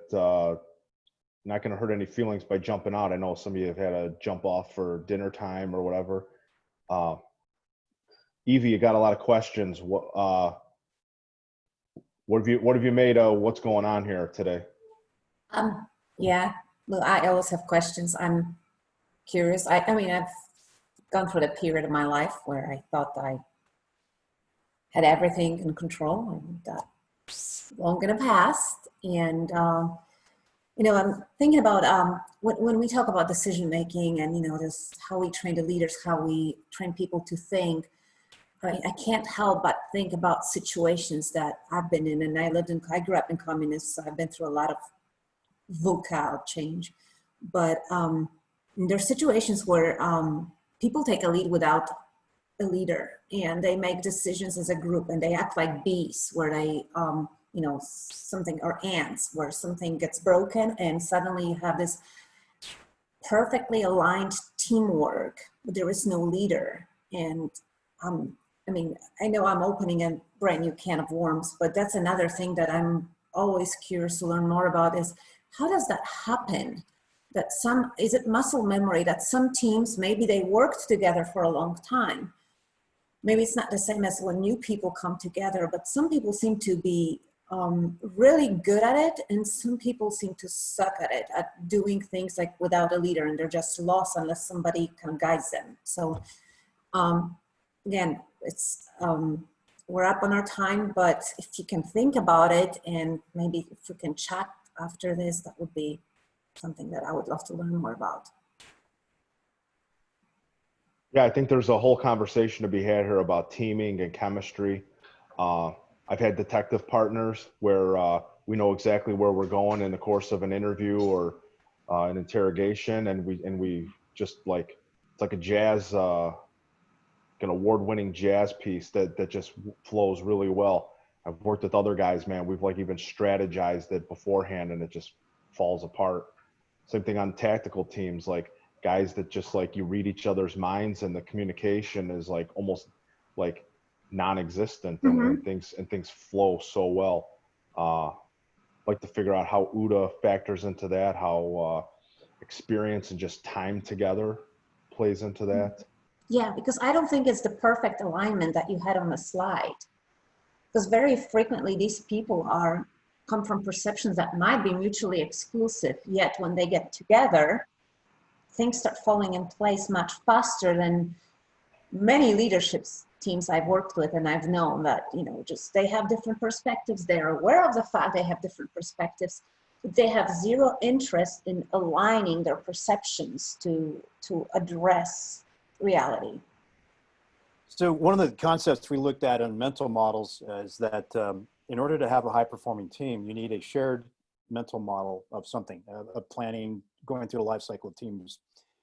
What ends up happening is you can't have multiple team members that have these mental models of high-performing whatever from a high-performing team in the past, but if they're not the same, then there's conflict, right? So what we've done in the military, in aviation, and if you look at the book Team of Teams, they've done the same thing. They took from our human factors training, where we took lessons from tactical decision-making under stress, which includes some work from Gary Klein. We combined that with the lessons from commercial aviation, crew resource management, which is now part of well operations, crew resource management, and other things that are out there. And we built up these mental models of how to do the basics of how do you plan, how do you brief, how do you execute, how do you debrief. Sounds a lot like Scrum. Instead of saying you need to do this thing called Scrum, we actually show people how to do it. That's the difference between a high-performing team or a crew concept. So when people say you need a stable team, they build a high-performing organization, I say that's BS, because the industry that changed basically overnight was commercial airlines. You know, they were crashing aircraft not because of mechanical reasons, but because of the people in the cockpit. They didn't know how to communicate. They didn't know how to lead, didn't know how to plan. They didn't know how to build situational awareness. They didn't have the mutual support. They didn't have those things, those teaming skills. And we built that up for them. So why is it the rest of the world looks at that as, well, that's for safe and efficient operation of an aircraft, when in fact it has exaptive capabilities that are useful for building high-performing teams. Now, I'm not saying we go one for one on it, but this isn't rocket surgery. That's what kills me about the Agile movement is they make it so damn hard to do this. You're like, you know, if you knew how to plan and knew about the biases inside our orientation, and you figured out how to mitigate them, and you knew when to apply to different things, this is easy. But for the rest of the world out there, the people that read the book Team of Teams, the folks that read about these things, you go, oh, that's different. Those are different people. I'm no different than anybody else. Lou's no different than anybody else. This is really, really simple. But we're stuck in a world where we have to go, well, I have these great principles and values, and that's what we live by. And guess what? So did Enron. You know, so do a lot of companies that put their principles and values up on the wall. I don't care what you write on the wall. I care about the interactions. So that's what we're doing with the teaming side and the OODA loop thing. And it's just, you know, I have to go in a meeting here in a few hours to go listen to other coaches tell me about their case-based approach on their nonsense that they're going to sell to everybody. I'm like, that doesn't work, guys. So I got to check out, but thanks, Lou. Thanks for everything. I got to go meet up with the kids here. And then again, thanks for setting this up, Lou. Ciao. All right, see you, Ponch. Hey, I'd like to close out, but dude, I'm calling on Joe Willis and putting him on the spot, and I'd like you to give us some final thoughts, bro. Hey, well, that is a little bit on the spot, but you know, I'm always good to hand a microphone too. So, hey, first of all, thanks for putting this on, and it is sincere, genuine thanks. I noticed you put in the comments something about following up with a swarming conversation, and Ponch kind of alluded to it just now, and I've heard many other comments as we've gone along about the importance of how do we figure out the teaming piece of this, and how do we create that high velocity learning environment that is prepared for the decision making. So when you do that, please include me. And I think you're gonna, and I think that that's the direction we need to go next. I really enjoyed a lot of the conversation as far as the spiral learning and the reflective piece of this. And if you don't mind, if I'm gonna share just momentarily here what I did send out in the chat there. But this is what I call the critical decision and character development model, and it combines a variety of things. But what I really want to focus in on here is that there is this dual cognitive processing and dual learning model that we absolutely have to address, and we can't continue to work until we, as trainers at least, understand that. And I loved the analogies. Lou and I have talked about this many times about the elephant and the rider and the doctor and the SWAT tactician. But either way, we've still got to get at speaking to the other person's elephant and knowing how to train their rider to train that rider to train their elephant. And so I threw this up there, but I really want to zero in on that point between action and transformation. A lot of things leave off, all these models we're talking about, leave off at the act when we simplify them. They leave off at the act. In this conversation, we've spent a lot of time talking about the transformation that occurs afterwards, but that has to be very deliberate. And so any conversations we have following up on this, I would love to be a part of, and I'm super, super happy to have been here. So thanks very much, Lou, for giving me the last couple seconds. Surprise. But back to you. All right, guys. So thanks so much for joining me. Next time, I want to try to do this on like after hours, so like I could do this with a cocktail instead of some coffee, because I think the conversation will become much more PG-13 and interesting. But I'm trying to figure out a way to get 30-some people all involved in the conversation here. So my apologies if you got some burning thoughts to share. Let's keep this thing up. I want to try to get this hashtag going and try to follow the OODA Zoom thing to do it a little bit more often. I know a lot of folks didn't even hear a Zoom 2 months ago, and now everybody's a damn pro. But hey, man, that hand up thing is like still bothering me. I got to learn that thing. But thanks so much. There is a recording of this, hopefully, and we'll see where that goes, see what kind of interest the recording's got. Let me check the chat bar real quick.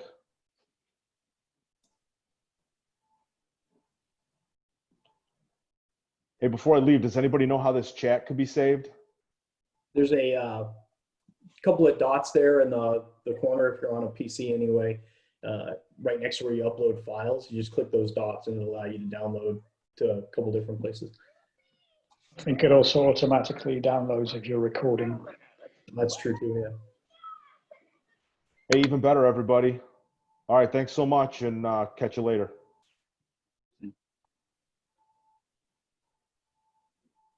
Bye.